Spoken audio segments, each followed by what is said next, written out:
What does the construction of a massive state-of-the-art sports facility have in common with the construction of your video blog and online publishing brand? Welcome to Sacramento, California. The future home of the NBA Sacramento Kings is being built as we speak.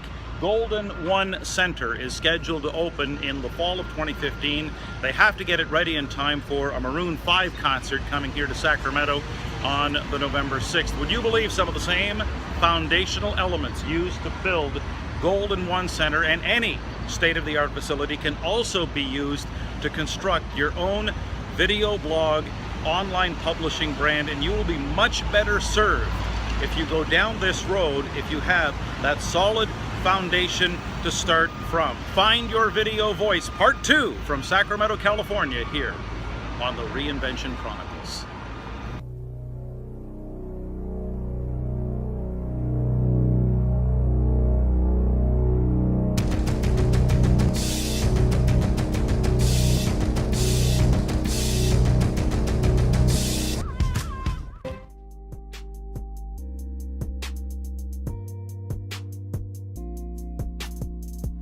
Welcome back to Sacramento, California, where we're in the heart of the downtown, a city that was booming as far back as 1849. Gold was discovered not too far from here in 1848. The California Gold Rush was in full force in 1849, and Sacramento might have been Silicon Valley for all intents and purposes back then. So this is the state capital. The legislature is not too far from here, and as we explore this idea of publishing your own video blog, I wanted to review some of the questions we got from last week's video. Oh, by the way, interesting historical footnote. Sacramento, home to many famous citizens. At one time, Tom Hanks attended Sacramento State University, dropped out before going on to pursue his very successful acting and film career. But I digress.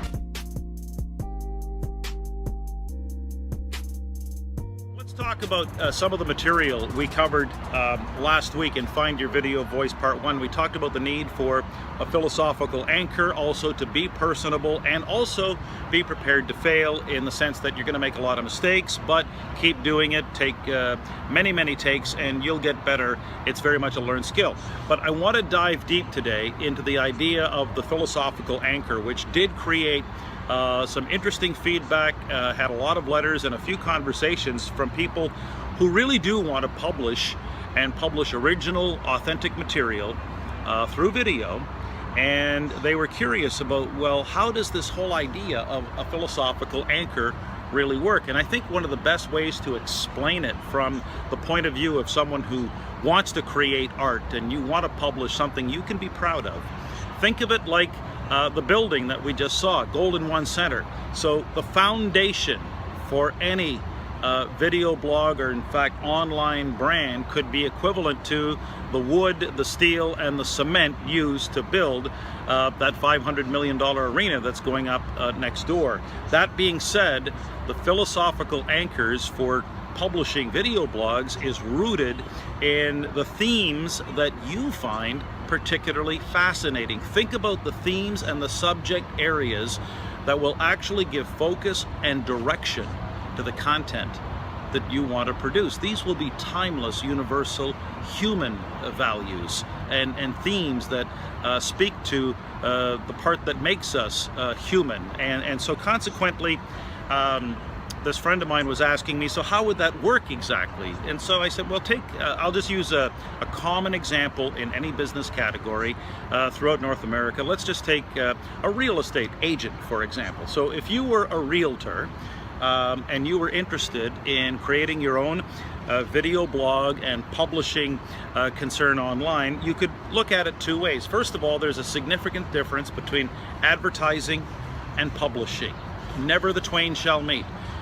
If you were to be like everyone else, you would advertise and you would talk about things like listings and market conditions and things about, I don't know, information for new home buyers or pitfalls of buying and selling a home, and all of the category language related to that particular industry or service sector. However, publishing, and particularly publishing with a philosophical anchor, allows you to explore themes that reflect timeless, universal human values. So let's just say, for example, the realtor is fascinated by things like protection and prosperity and possibilities.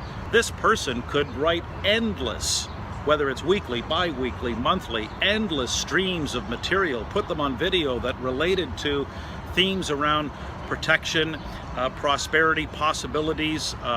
For instance, he or she could publish a post about a friend of theirs who's going through a very, very difficult time and feeling the need to want to protect that person maybe from themselves because they see the possibilities of what that person just might have if only they could see it, and compare that in some way to a distressed property. But my point being that if you build your online brand and your video blogging around those timeless universal themes, those philosophical anchors, it allows you to give you, again, focus and direction and explore subject matter you care about. Now, if you really want to study someone who's exceptional at this, take a look and a good look at Casey Neistat. He's the world famous video blogger out of New York City. You study Casey's work over any length of time, and it's pretty clear his philosophical anchors would be rooted in things like authenticity, sense of adventure, crazy ass creativity. And so from there, that allows Casey to create video blogs every day, attracting millions of subscribers and viewers. Happy Bastille Day! Cinderella is late for the ball. I still don't know how to tie a bow tie, but I will figure that out later. Check this guy out. Yeah! I love this town. If you look at the basic plot lines that his style and his storytelling narrative would explore, it would be things like obviously comedy, along with rags to riches and the quest. The 7 basic plots are a technique not to be confused with philosophical anchors. So as you explore how to build the foundation of your video blog and online brand, remember the philosophical anchors are your steel, wood, and cement. And think of the 7 basic plots as the things you can pick from to add style, tone, flavor, like interior decorating or colors or the different sort of architecture styles that you would use at a sports arena. So the 7 basic plots, if you want to examine that just a little bit deeper, check out on the homepage. We have the free download. It's a book called The Branding Highway, about how to reinvent, how to accelerate and differentiate your marketing, and you can explore that on a deeper level just by downloading that free ebook. So as the sun sets here in Tom Hanks' old hometown of Sacramento, California, let's use his film career as an illustration of how the 7 basic plots can influence style, tone, flavor of the video blog that you want to produce. So when you think of his films, think of Saving Private Ryan. That's a classic overcoming the monster. Forrest Gump, on the other hand, was a great story of rags to riches. Then you've got something like the Da Vinci Code, which was a quest. The Green Mile had overtones of tragedy as well as rebirth. And then who could forget his unforgettable appearance as the baseball manager in the comedy classic A League of Their Own. You crying? No. Are you crying? Are you crying? There's no crying. There's no crying in baseball. Why don't you leave her alone, Jimmy? Oh, you zip it, Doris. Rogers Hornsby was my manager, and he called me a talking pile of pig shit. And that was when my parents drove all the way down from Michigan to see me play the game. And did I cry? No. No. No. And you know why? No. Because there's no crying in baseball. There's no crying in baseball!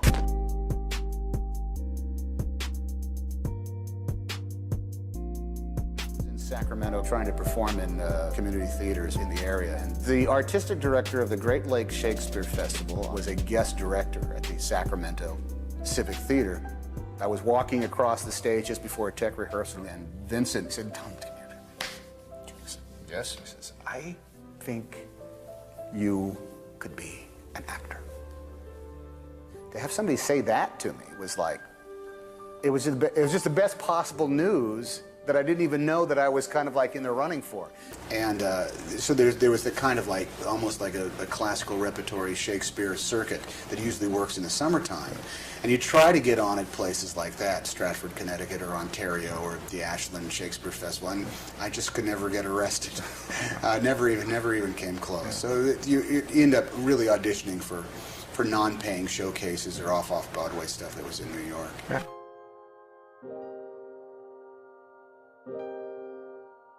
So these semi-abstract and fuzzy concepts like philosophical anchors and basic plot lines are crucial if you want to publish consistently video material that is not only rooted in timeless universal human values that will never change, but also allow you to express an original voice that is true to you. Now, we also got some other feedback and some questions that I wanted to address here from last week's video post, and someone said, well, geez, what do you wear? What about the background? What about those cue cards you had, or a prop or two? Someone, in fact, more than a few people mentioned they love seeing the pictures of Sophie, the Cocker Spaniel. So is it okay to every once in a while throw in something totally unexpected? Well, if you're a member of Steeler Nation, like I've been since 1972, feel free to throw in the thing they don't expect. Why?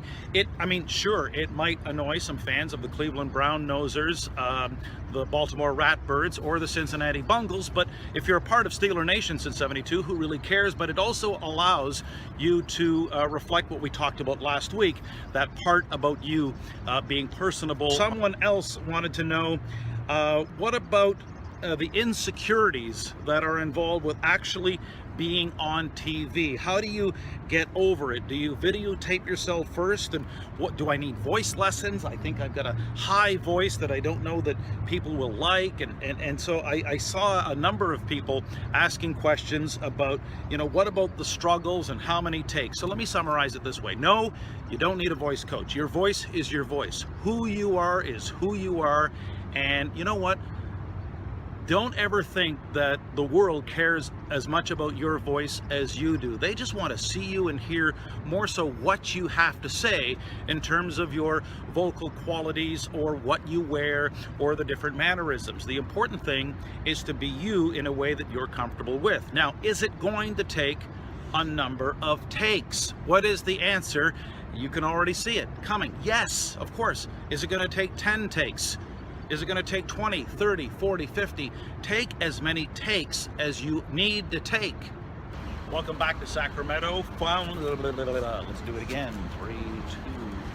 The number of takes is irrelevant. The number of takes it went into producing this video blog. You don't know if I took 2 or 22. What's important is that you do whatever it takes to get a video to the place where you feel good about sharing it with others. In many respects, that's what our old friend here from Sacramento reflected on, Tom Hanks, when he thought about what he did in terms of his journey towards the success he achieved in his craft. The thing that really honestly separates the professionals from the non-professionals is that ability to take that rejection and that ability to go off on, you know, that 10, 20, 30 auditions and have nothing happen and not get discouraged. I can say that there were sometimes I was kind of bummed out, but I tried to make it not last for more than an hour or two. The only thing in life that stands between you and everything you've ever wanted to do is doing it.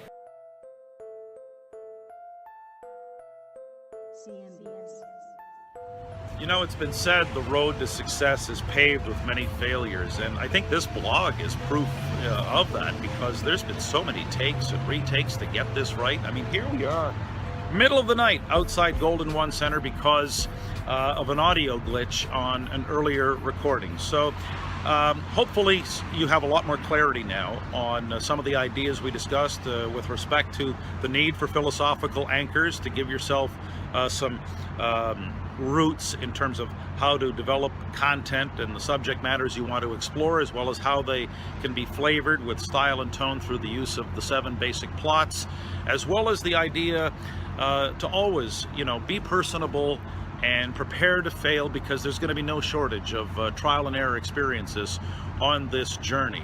In the 1960s, it was Marshall McLuhan who famously said, "The medium is the message," but today, in 2016, we are the message as well as the medium. Interesting times ahead as you look forward to recreating and reimagining the business, the brand, the career that you deserve.